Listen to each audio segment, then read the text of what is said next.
sérieux. On vous construit un centre culturel dans lequel il y aura des mosquées, mais c'est promis, ça sera très très sérieusement séparé. C'est absolument promis, puisque nous avons à cœur de défendre la loi 1905, bien sûr.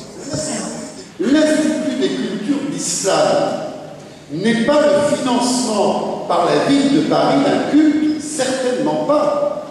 C'est la création d'un lieu de culture, et je l'assume, il y a une partie cultuelle, pas 1 € d'argent public pour cette partie cultuelle. C'est clair. Bon, vous avez compris, c'est clair. Il n'y aura pas 1 centime d'argent pour les cultes. Tout cela est bien séparé. Il y a de la culture et il y a le culte. Et l'argent va uniquement dans la partie culturelle, puisque la mairie de Paris peut financer, les États peuvent financer les parties culturelles. Et c'est là où il faut non seulement écouter ce que nous disent les élus, mais peut-être vérifier un petit peu ce qui se passe. Parce qu'on a le discours officiel qui est très clair, c'est-à-dire il y a une séparation stricte. Sauf que nous, on ne croit pas tellement M. Delaney qu'on a voulu vérifier. Après tout, c'est le devoir du citoyen de vérifier un petit peu ce que font les élus. Et là, c'est ce qu'on a fait. Et donc, nous, on va s'occuper... Oui, là, ça c'est la version officielle. Donc, Daniel Vaillant nous explique, il y aura dans chacun des lieux, autour d'un patio, une salle de prière et des espaces culturels. Le tout sera modulable, les vendredis et jours de fête notamment. Il faut croire nos élus. Ils nous expliquent que ça sera modulable, mais que, bien sûr, tout ça, ça sera séparé. Dans le meilleur des mondes, tout va très bien. Alors, cette citation n'est pas sortie de nulle part, c'est tout simplement dans le journal d'information de la mairie du 18e arrondissement, que vous pouvez trouver sur Internet, février 2011, ça doit être le numéro 13, je crois. Ceci dit, cette fameuse séparation culturelle, maintenant, regardons ce qui se passe dans les faits, la réalité. C'est aussi tout l'intérêt de l'Institut des cultures d'islam dans sa version définitive, mais qu'on commence aussi à mettre en place en ce moment, c'est ce frottement en fait entre le culte et la culture. Une association cultuelle créée ad hoc pour ce projet s'est constituée et donc fera l'acquisition des salles de prière, qui sont de taille relativement modeste, qui permettent de répondre à un besoin quotidien des fidèles. Et pour les moments de plus grande affluence, donc comme je disais le vendredi et en période de Ramadan notamment, l'association pourra louer d'autres espaces.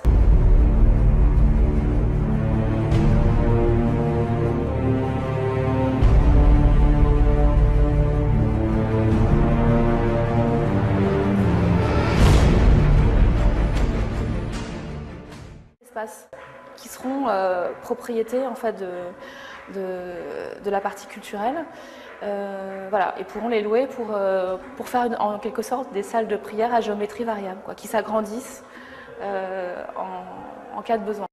Il y a des espaces évolutifs qui vont pouvoir un petit peu agrandir l'un ou l'autre des domaines.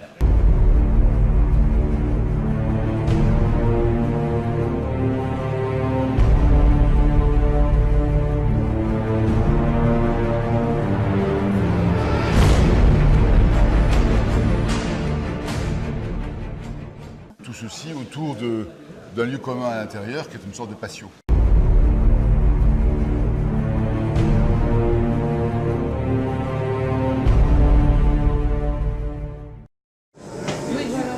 Bon, vous l'aurez constaté, dans l'Institut des cultures d'islam, le culturel va se frotter avec le cultuel. On se demande quel résultat ça va donner. Mais enfin, question séparation, c'est pas un bon début. Donc on nous explique que ce frottement, en l'occurrence, aura lieu dans des espaces polyvalents qui seront propriété de la partie culturelle, donc payée avec votre argent, bien sûr, et qui, quand la mosquée en aura besoin, c'est-à-dire dans les périodes de Ramadan, le vendredi, dans les périodes de fête, serviront à augmenter la partie cultuelle du bâtiment, parce que tout simplement, ils en ont bien besoin.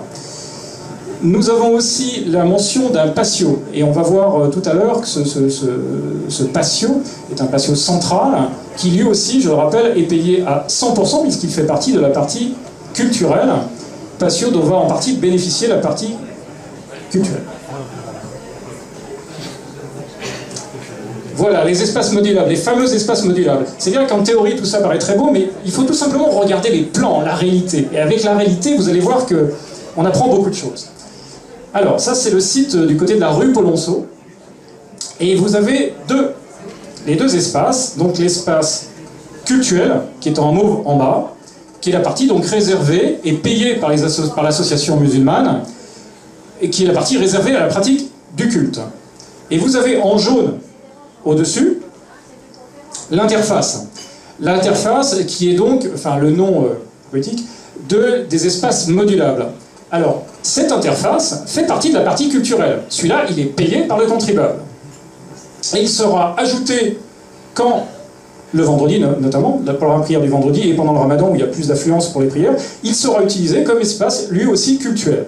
Et vous voyez ce patio qui est au milieu, ce patio qui est payé lui aussi avec l'argent du contribuable, se retrouve finalement inclus et en pratique, je dirais presque à disposition, si vous pouvez en profiter, vous êtes autour, dans l'espace culturel.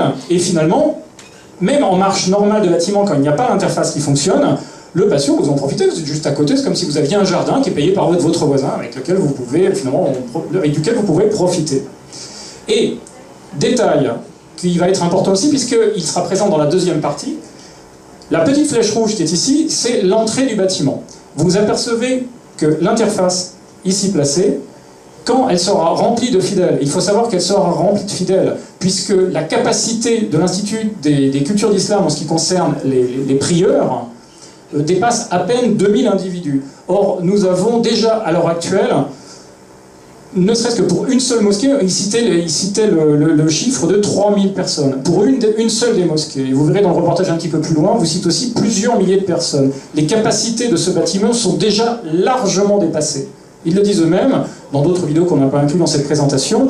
Ils disent, oui, on avait calculé un petit peu court, ça fait un moment qu'on a travaillé sur ce sujet-là, les prières s'étant développées, on est déjà trop court. Donc il est tout à fait possible que non seulement ces espaces soient pleins, mais que ça déborde dans la rue, et dans tous les cas de figure, la porte, ici, sera bloquée, puisque les personnes seront en train de prier. Deuxième bâtiment, le site Stephenson. Là, on ne voit pas l'espace culturel, puisque l'espace cultuel, puisqu'il est à l'étage, un cran plus haut.